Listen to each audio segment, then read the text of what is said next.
ఈరోజు మనం చెప్పుకునే నీతి కథ సాధనతో సాధ్యమే. ఒక అడవిలో రకరకాల జంతువులు ఉండేవి.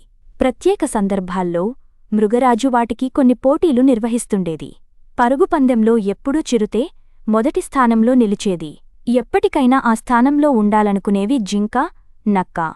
అడవిలో ఏ చిన్న పోటీ జరిగినా జింక తప్పకుండా పాల్గొనేది. కాని గెలవలేకపోయేది. అయినా దాని ప్రయత్నాన్ని ఆపేది కాదు. నక్క మాత్రం చిన్న చిన్న పోటీల్లో పాల్గొనేది కాదు. చిన్న పోటీలో పాల్గొంటే ఏం లాభం? చిరుతతో పోటీపడి గెలిస్తే చాలు అనుకునేది. నక్క ఎదురుచూస్తున్నట్లుగానే మృగరాజు పుట్టినరోజు సందర్భంగా ఆటల పోటీలు ఏర్పాటు చేసింది.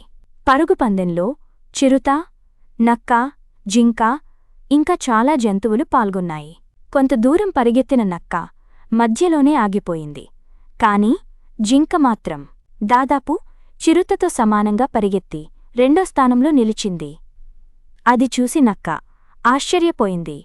అసలు ఇది ఎలా సాధ్యమైందని పరుగులో ఎక్కువగా అనుభవం ఉన్న చిరుతని అడిగింది.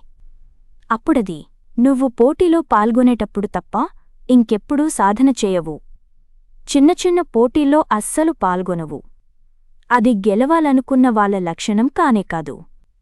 ఎక్కడ ఏ చిన్న పోటీ నిర్వహించినా జింక పాల్గొంటుంది. పోటీలు లేనప్పుడు దానికదే సాధన చేస్తుంది. అదే ఈరోజు జింకను విజయానికి దగ్గరగా తీసుకొచ్చింది." లక్ష్యం చేరుకోవడానికి వచ్చిన ఏ చిన్న అవకాశాన్ని వదులుకోకూడదు. అప్పుడే మనం గెలవగలం. ఇప్పటినుంచైనా సాధన మొదలుపెట్టు. నువ్వు కూడా విజయాన్ని సాధిస్తావు అంది.